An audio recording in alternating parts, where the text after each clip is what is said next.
Para assegurar que os seus direitos e deveres como profissional de educação física fossem garantidos, foram criados dois órgãos, chamados CONFEF e CREF. CONFEF é a sigla para Conselho Federal de Educação Física e CREF para Conselho Regional de Educação Física. E esse vídeo é para você que tem dúvidas sobre como eles funcionam, quais as regulamentações, benefícios, deveres e potenciais problemas que você pode ter com esses órgãos se descumprir alguns critérios. Fala gestor e gestora, tudo bem com você? Aqui quem fala é o Douglas, diretor do Next Fit. E se essa é a primeira vez que a gente se vê, eu te convido para se inscrever nesse canal, pois toda semana tem conteúdos novos para ajudar a sua academia, estúdio ou box a subir de nível, vender mais, faturar mais, conteúdos para literalmente tudo que você precisa para o seu negócio fitness. Mas vamos para o vídeo então. Como eu falei antes, o CONFEF ele é o conselho que atua mais no âmbito federal, ou seja, ele é um órgão nacional.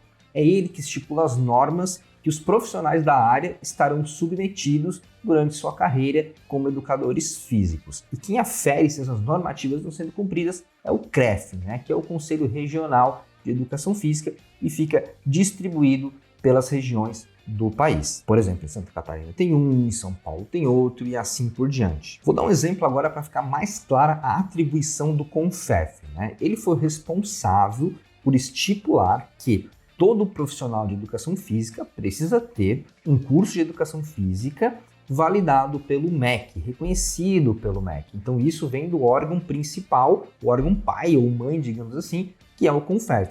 Já o CREF é responsável pelo registro desse profissional e fiscalizar se de fato fulano fez um curso de educação física numa faculdade ou numa universidade credenciada pelo MEC. Beleza, Douglas? Agora que eu entendi a diferença entre os dois conselhos, como eles atuam na prática para garantir os direitos e deveres dos profissionais de educação física. Para começar, todo profissional de educação física que está atuando ou pretende começar precisa estar inscrito no CONFEF e registrado no CREF. Essa obrigatoriedade também se estende para pessoas jurídicas, se você for abrir uma academia. Mas daqui a pouco eu falo mais disso. Vamos focar primeiro aí na pessoa física, no personal ou no instrutor. Como pessoa física, os recém-formados precisam procurar o CREF da sua região e solicitar esse cadastramento que eu citei anteriormente. Hoje em dia, na maioria dos CREF, você já consegue fazer de forma online, mas isso é algo processual, então pode mudar de CREF para CREF, e em alguns talvez você ainda tenha que fazer isso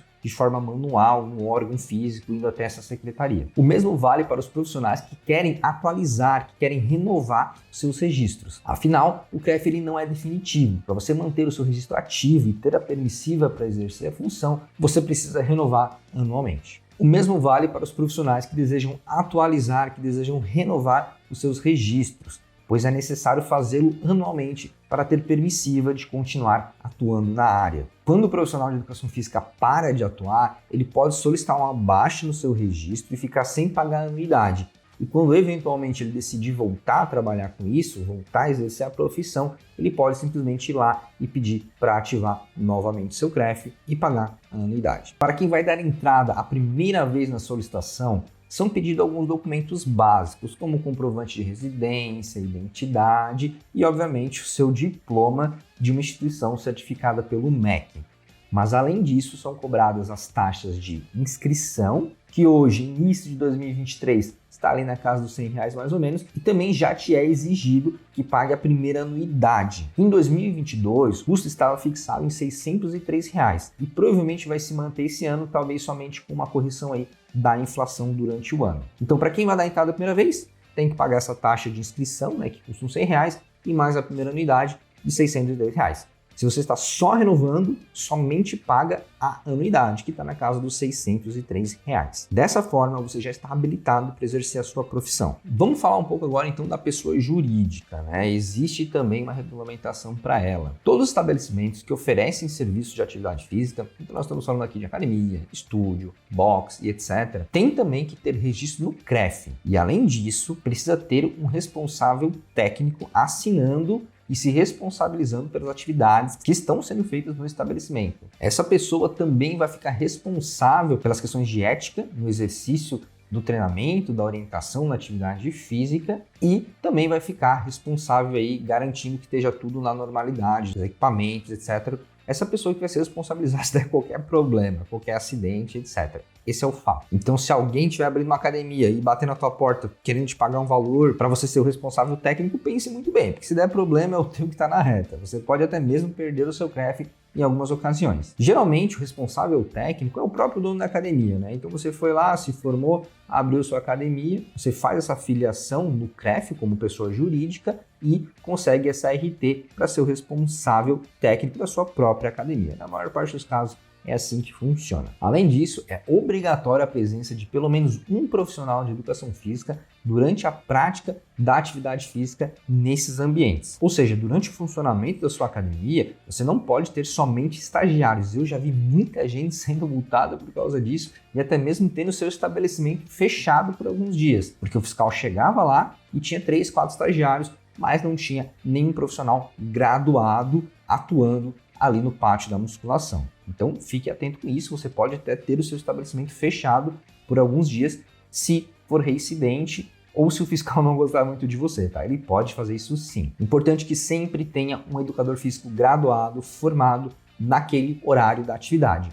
Inclusive, se você tiver vários pisos, em alguns CREFs eles vão exigir que tenha um profissional por ambiente. Então, se você tem 3 andares, teoricamente teria que ter 3 profissionais graduados monitorando, sendo responsável técnico, digamos assim, por aquele horário de atividade física. Lembrando que se você abriu hoje o seu estabelecimento, você tem até 5 dias para ter um responsável técnico devidamente cadastrado lá no CREF. Já em relação às taxas, é obrigatório o pagamento da inscrição no mesmo valor de uma pessoa física. Então, se você está lá cadastrando o responsável técnico no CREF da sua academia, você vai pagar só R$100. Porém, o valor da anuidade é um pouco mais salgado, está ali na casa dos R$1.500. O procedimento para se cadastrar no CREF é bem parecido, você vai conseguir fazer no próprio site lá do CREF, ou em algumas regiões você ainda vai ter que fazer isso presencialmente, indo até o local físico para atendimento presencial. Depois de devidamente registrado, a pessoa recebe uma carteirinha de profissional de educação física com o modelo e os requisitos estabelecidos pelo CONFEF. Esse documento tem fé pública e habilita você ao exercício da sua tão honrada profissão. Já a pessoa física recebe um certificado parecido, porém no âmbito de pessoa física. E uma coisa importante é que o seu responsável técnico, esse documento que você vai receber do CREF, precisa ficar exposto em algum lugar visível lá da sua academia, tá bom? Lembrando também que nesse vídeo eu estou trazendo uma visão mais geral das obrigações e deveres, desde você, educador físico, para com o CONFEF e com o CREF, mas tem um documento também com mais detalhes, eu vou deixar o link ali nos comentários, caso você queira analisar de forma minuciosa toda a regulamentação do conselho, entender o que é ético, o que não é, o que é permitido, o que não é. Tem alguns detalhes ali que são bem interessantes e eu fortemente te recomendo a leitura, né? Um bom exemplo foi esse que eu acabei de dar, que você precisa de um responsável técnico lá na sua academia, formado, graduado por horário. Outro exemplo de penalidade que você pode sofrer é caso seja com essa carteirinha vencida ou você nem tenha feito e esteja exercendo a profissão, né? Nesses casos, você pode receber uma advertência por escrito ou até mesmo uma aplicação de multa, que pode variar de 1 até 3 anuidades. Pode também receber uma censura pública, onde basicamente o seu nome será colocado numa publicação oficial do conselho, sendo listado como um infrator, também vai estar explicando as ações que você fez lá. E isso pode te impedir de conseguir um emprego futuramente, né? Porque você vai estar basicamente cancelado pelo conselho. Você também pode ter uma suspensão do exercício da profissão, né, por um determinado período. Você pode ser, digamos que, banido por um certo tempo de exercer a profissão legalmente. E claro, a pior de todas, você pode até ter o cancelamento total do seu registro, colocando todo o seu curso superior, digamos que na lata do lixo, né? Porque você não vai mais poder exercer, pelo menos não oficialmente. Isso são algumas das coisas que pode acontecer se você não atualizar sua carteirinha, exercer sem ela ou descumprir alguma coisa da ética desse conselho, né? E aí tem que ler aquele regulamento que eu acabei de falar para entender todos os pormenores. A ideia desse vídeo era mais falar sobre os conselhos e o que cada um faz e o que a gente tem de principal para reportar para ele, para poder exercer a profissão legalmente. E se você ainda ficou com dúvidas e gostaria que eu trouxesse mais informações sobre essas questões burocráticas, de regulamentação da profissão, etc., deixe os comentários aqui embaixo que daí a gente faz um vídeo mais extenso entrando nos principais códigos de ética, quais são as principais penalidades e quais situações mais ocorrem aí para vocês saberem como se cuidar. Inclusive, esse vídeo é uma sugestão de um dos nossos seguidores aí, então, por favor, se você também tiver sugestões de temas, de tópicos, comenta aí embaixo, que o nosso objetivo, como eu sempre falo, é levar você para o próximo nível. Então qualquer conteúdo que você quiser, fala que a gente vai trazer para você, assim como já ajudamos milhares de academias subir de nível, vamos ajudar você também. Ficando por aqui, até mais, um forte abraço.